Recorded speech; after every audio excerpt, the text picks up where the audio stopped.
Hello everyone, मैं हूं जयेश राजगुरु और स्वागत है आप सभी का इस नए इंटरेस्टिंग यूट्यूब वीडियो में।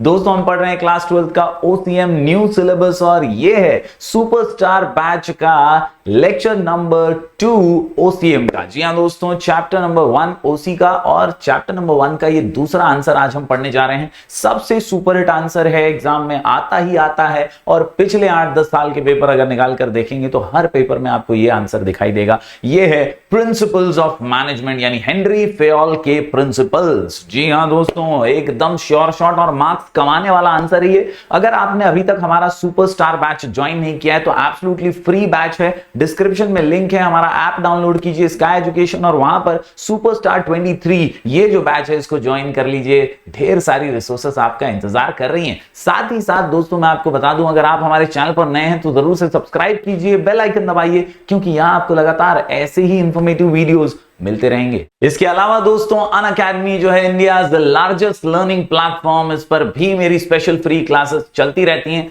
तो उसकी लिंक भी डिस्क्रिप्शन में है। ये भी एब्सोल्युटली फ्री क्लासेस हैं। अनअकैडमी आपके लिए ढेर सारे रिसोर्सेस लेकर आते रहता है। इंडिया के टॉप एजुकेटर्स यहां पर पढ़ाते हैं और आपके लिए बेहद बेहद इंपॉर्टेंट रिसोर्सेस एब्सोल्युटली फ्री भी आपके लिए अवेलेबल हैं। तो जरूर लिंक डिस्क्रिप्शन में है, मेरी स्पेशल फ्री क्लास को अटेंड कीजिए और साथ ही साथ अनअकैडमी पर अपनी जर्नी को शुरू कर दीजिए। दोस्तों, आप कोई भी हायर स्टडी करना चाहते हो, सीए सीएस करना चाहते हो या क्लास 9 10th में हो, 11th या 12th में हो, तो आपकी स्टडीज के लिए इंडिया के टॉप एजुकेटर्स आपको best of the best information और रिसोर्सेज देने के लिए अनअकैडमी पर तैयार हैं। तो जरूर अनअकैडमी के प्लस और आइकॉनिक सब्सक्रिप्शंस का भी फायदा उठाइए। और यहां पर दोस्तों मैं आपको बता दूं, अनअकैडमी का जो प्लस और आइकॉनिक सब्सक्रिप्शन है ना, ये आपको डिस्काउंट पे मिल सकता है। मेरा कोड यूज कीजिए JR10 और इस कोड को यूज करके आप 10% ऑफ हासिल कर सकते हैं अनअकैडमी की इस जर्नी में। अनअकैडमी पर वैरायटी ऑफ टीचर्स हैं, तो आपको पर्सनल मेंटरशिप भी मिलती है, ढेर सारे एजुकेटर्स से कनेक्ट करने का मौका भी मिलता है,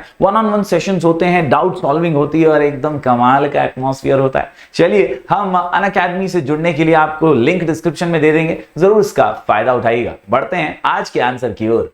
तो दोस्तों, आज का टॉपिक है 14 प्रिंसिपल्स ऑफ मैनेजमेंट। महान आत्मा हेनरी फेयोल के दिए गए ये 14 प्रिंसिपल्स। जी हां, 14 प्रिंसिपल्स ऑफ मैनेजमेंट ये उसूल और आदर्शों की तरह हैं जो जनरल गाइडलाइंस की तरह आपको बेहद बेहद सक्सेसफुल बनाने में बहुत इंपॉर्टेंट रोल प्ले करते हैं। कहीं ना कहीं ये 14 प्रिंसिपल्स ऑफ मैनेजमेंट वो जनरल गाइडलाइंस हैं जो हर मैनेजर फॉलो करके अपनी ऑर्गेनाइजेशन को सफलता की सीढ़ियां चढ़ा सकता है और इसीलिए ये यूनिवर्सली एप्लीकेबल भी हैं। पिछले वीडियो के अंदर हमने जाना कि इनका नेचर कैसा है। आज हम इन प्रिंसिपल्स को ही जानने वाले हैं। क्या है ये 14 प्रिंसिपल्स? अनुमान एग्जाम के अंदर पिछले कई सालों में अगर आप पेपर्स देखेंगे, पास पेपर्स भी आपको मिल जाएंगे, तो पास पेपर्स में आप देखेंगे कि ये क्वेश्चन हर बार पूछा गया है। Explain any 5 principle, explain any 7 principles, इस तरह से क्वेश्चन आता ही है। कुल मिलाकर के 14 प्रिंसिपल्स हैं और ये वीडियो के जरिए आप सभी प्रिंसिपल्स को आसानी से समझ जाएंगे,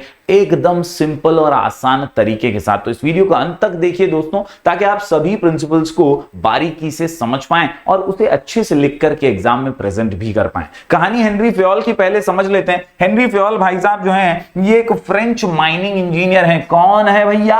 फ्रेंच माइनिंग इंजीनियर।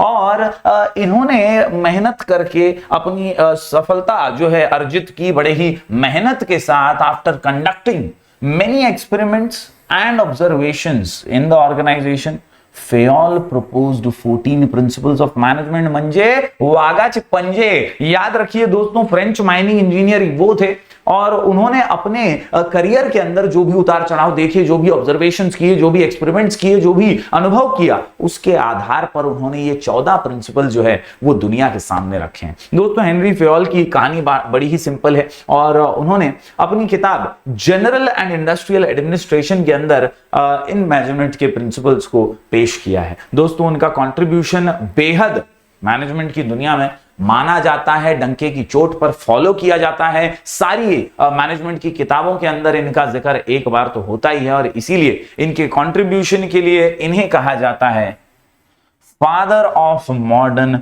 मैनेजमेंट। तो ये कुछ लाइनें हैं जो आपके आंसर को एकदम 4 चांद लगा देती हैं। आप हैं सुपरस्टार और आप ही के लिए है ये सुपरस्टार बैच एब्सोल्युटली फ्री। तो यार बन जाओ सुपरस्टार और एग्जाम में कर दो अपना बेड़ा पार। ये कुछ लाइंस हैं जो होनी ही चाहिए। फ्रेंच माइनिंग इंजीनियर थे, बाद में सक्सेसफुल मैनेजर बन गए और कई एक्सपेरिमेंट्स और ऑब्जर्वेशंस के बाद उन्होंने 14 प्रिंसिपल्स जो हैं वो लोगों के सामने रखे अपनी किताब जनरल एंड इंडस्ट्रियल एडमिनिस्ट्रेशन में, और उनके ग्रेट कंट्रीब्यूशन की वजह से उन्हें फादर ऑफ मॉडर्न मैनेजमेंट भी कहा जाता है। तो उम्मीद करता हूं ये इंट्रोडक्शन हेनरी फेयोल का आप समझ पाए होंगे। बात करते हैं दोस्तों इन प्रिंसिपल्स की। तो फेयोल कहते हैं ये जो 14 प्रिंसिपल्स हैं, these statements serve as a guideline. क्या है ये? गाइडलाइन, मतलब ये कंपल्सन या एकदम जरूरी या यही करो, ऐसा ही करो, ये ही करो, अपनी पटेली नहीं किया है। यहां पर हेनरी फेयोल जो है वो एकदम सहज तरीके से स्टेटमेंट्स दे रहे हैं, गाइडलाइंस दे रहे हैं कि ऐसा करोगे तो अच्छा होगा, ऐसा करोगे तो बेहतर होगा, एफिशिएंसी बढ़ेगी और ऑर्गेनाइजेशन सफलता की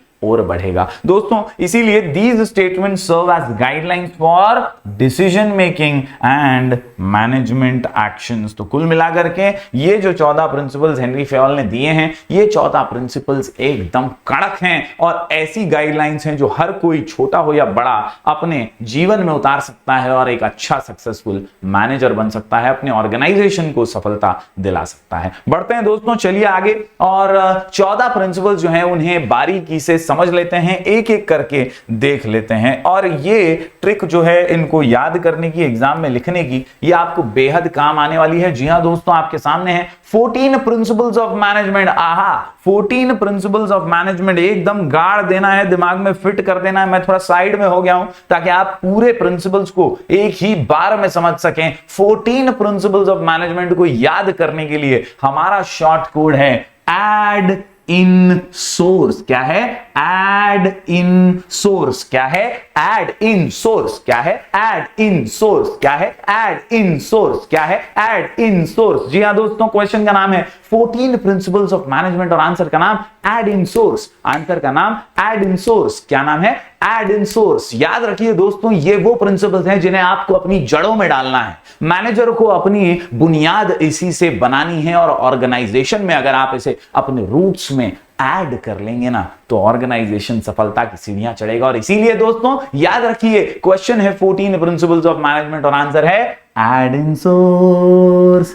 एड इन सोर्स। जहां ए से आता है अथॉरिटी एंड रिस्पॉन्सिबिलिटी, डी से डिवीजन ऑफ वर्क, डिसिप्लिन, तो हो गया add authority and responsibility, division of work, discipline, authority and responsibility, division of work, discipline, add, yes, add, yes, add. Question का नाम है 14 प्रिंसिपल्स ऑफ मैनेजमेंट और answer का नाम एड इन सोर्स। ए से अथॉरिटी एंड रिस्पॉन्सिबिलिटी, डी से division of work, D से डिसिप्लिन, इन बोले तो इनिशिएटिव, इन बोले तो इनिशिएटिव, इन बोले तो इनिशिएटिव, इन बोले तो इनिशिएटिव। जी हां दोस्तों, यहां पर हमने देख लिया एड इन। इसके अलावा दोस्तों अगर बात करें तो एड इन सोर्स में there are many other points और ये सारे अलग अलग प्रिंसिपल्स हैं जो ऑर्गेनाइजेशन को सफलता की सीढ़ियां चढ़ा सकते हैं। सबसे पहले एस से मैं आपको बता दूं 3 पॉइंट्स हैं।